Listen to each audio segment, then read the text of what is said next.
Most traders don't lose because they lack a strategy. They lose because they're gambling and calling it trading. They open charts.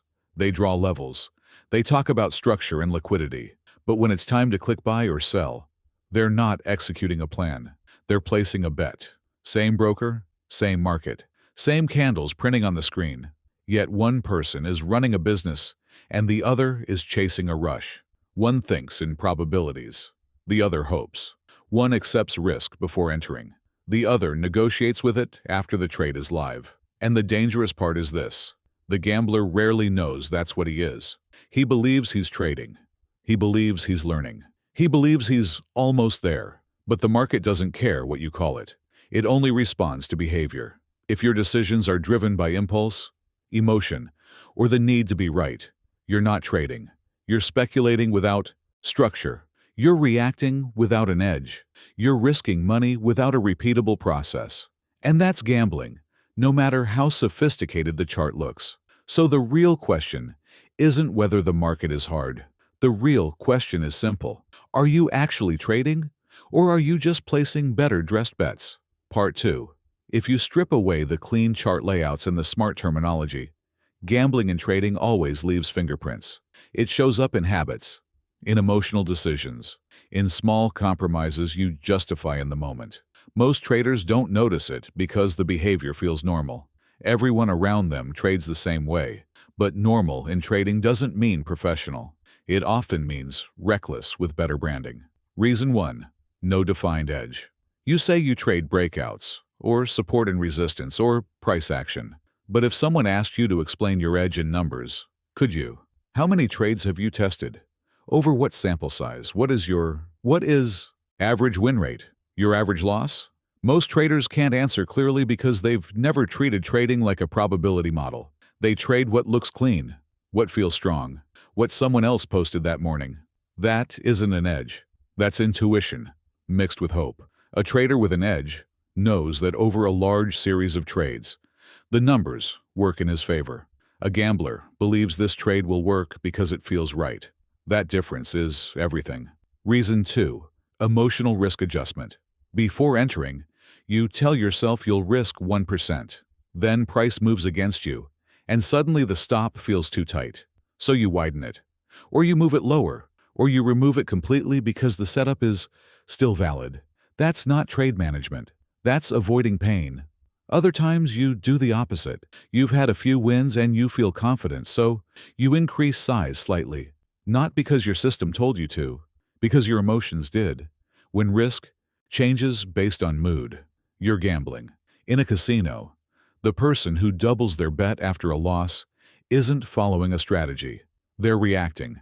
In trading, it's the same behavior with more technical language. Reason 3. Trading for stimulation. The market is slow. You've been watching for an hour. Nothing clear has formed. But doing nothing feels unproductive. So you convince yourself there's something there. You zoom into a lower time frame. You redraw your levels. You manufacture a reason. Action feels better than patience. The click gives you engagement. A live trade gives you adrenaline.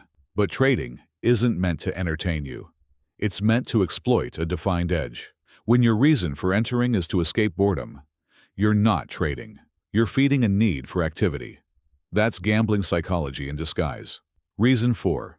Outcome obsession. You check your account balance constantly. You calculate how much you're up or down this week. A green day makes you feel competent.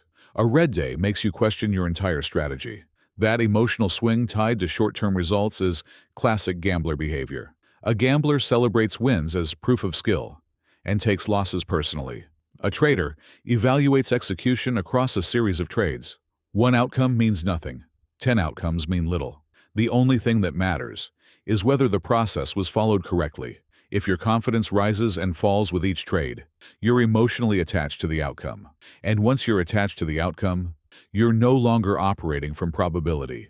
You're operating from hope and fear. None of these behaviors feel extreme when you're inside them. They feel justified. They feel normal. You tell yourself you're adapting. You tell yourself you're learning. You tell yourself every trader goes through this stage. Maybe that's true. But if these patterns are consistent, what you're doing isn't structured trading. It's controlled gambling. And this is only the first half of the problem. Part 3.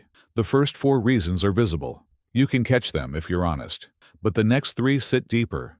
They don't just shape your trades. They shape how you think about trading itself. And this is where the line between gambler and trader becomes very clear. Reason 5. No data, no accountability. Most traders don't track properly.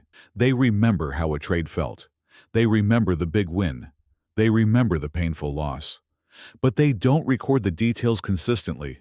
There's no structured journal, no spreadsheet, no monthly review breaking down win rate, average return, drawdown, execution mistakes. Without data, everything becomes emotional memory. And emotional memory is selective. It exaggerates wins. It dramatizes losses. It protects the ego. A gambler relies on memory and gut feeling. A trader relies on numbers. If you can't show your performance on paper over a large sample size, then you're not running a trading system. You're running a series of bets and hoping they add up. Professionals don't guess whether they're improving. They measure it. If you avoid tracking because it feels tedious, that's not a time problem. That's an accountability problem. Reason 6. Revenge and recovery trading. You take a clean loss. It was within your risk. It followed your plan. But it still stings. And instead of stepping back, you feel the urge to make it back immediately. You tell yourself the next setup is even better. You increase size slightly to recover faster.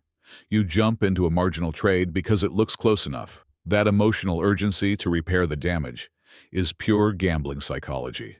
In a casino, the player who loses a hand and immediately doubles down isn't thinking about probability. He's thinking about relief. Trading is no different. The moment you feel pressure to get back to break even today, you've stepped out of process and into reaction. Traders accept that losses are built into the model. Gamblers treat losses like personal attacks that must be corrected immediately. That subtle shift in mindset destroys more accounts than bad analysis ever could. Reason 7. The illusion of control through complexity. When results don't go your way, you assume you need more information, more indicators, more confluence, more confirmation. You stack tools on your chart, hoping certainty will appear. You follow more analysts. You watch more market commentary. You believe that if you just understand the market better, you can eliminate losses. But markets are uncertain by nature. No amount of analysis removes that uncertainty. Complexity gives you a feeling of control. It makes you feel prepared. But preparation and overcomplication are not the same thing. A gambler believes the next piece of information will guarantee success. A trader understands that no setup is guaranteed. He doesn't seek certainty. He seeks consistency. When you chase more data to avoid discomfort, you're not refining a system. You're trying to escape uncertainty. Here's the uncomfortable truth. Real traders feel these impulses too. They feel the urge to revenge trade. They feel the discomfort of losses. They feel the temptation to add another indicator. The difference is not that they're immune. The difference is that they don't act on it. They've learned that discipline is more valuable than intelligence, that consistency beats complexity, that patience outperforms excitement. And once you understand that, the conversation shifts from blaming the market to examining yourself. Part 4. The shift from gambler to trader. Now, here's the part most people don't want to hear. The solution isn't a new strategy. It isn't a better indicator. It isn't finding the perfect mentor or the next high-probability setup. The shift from gambling to trading is not technical. It's behavioral. It's identity-based. And it starts with accepting something uncomfortable. Losses are not a problem to eliminate. They are a cost of doing business. The moment you stop trying to avoid losses and start planning for them, everything changes. A trader defines risk before entering. He knows exactly how much he's willing to lose. And once the trade is live, that number doesn't move. No negotiation, no emotional editing, just execution.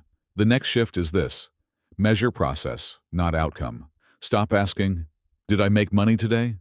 Start asking, "Did I follow my rules? Did you wait for your setup? Did you size correctly? Did you exit according to plan?" If the answer is yes, that's a successful trade regardless of profit or loss. This removes the emotional roller coaster. It stabilizes your mindset. Over a large series of trades, good execution produces results. But you'll never reach that series if you keep reacting to every single outcome. Then simplify. Ruthlessly. If your charts look crowded, reduce them. If you're watching 5 markets, narrow it down. If you're consuming endless analysis, cut it back. The more variables you add, the easier it becomes to justify emotional decisions. Simplicity forces clarity. Clarity forces discipline. And discipline is what separates structured trading from impulse betting. Professional traders don't need constant stimulation. They need consistency. Boredom is not a threat. It's often a sign that you're waiting for quality instead of forcing activity. Finally, redefine how you see yourself. Gamblers chase wins. Traders execute edges. Gamblers react to pain. Traders accept it as part of the model. Gamblers need to feel right. Traders need to follow rules. That identity shift is everything. When you see yourself as someone who executes a system, you stop needing the market to validate you. A loss doesn't attack your confidence. A win doesn't inflate your ego. Both are simply outcomes within a larger probability framework. The market will always offer opportunities. It will always tempt you to act impulsively. It will always reward discipline over emotion in the long run. The question isn't whether trading is possible. It's whether you're willing to stop gambling. Because once you remove the impulse, the overreaction, the need for excitement, what's left is simple, structured risk, clear rules, repeated execution. It's not dramatic. It's not glamorous. It's steady. And that steadiness is where real growth happens. If you're serious about making that shift, keep following the channel as we share more other insights, trading stories, and trading motivation tips in future videos.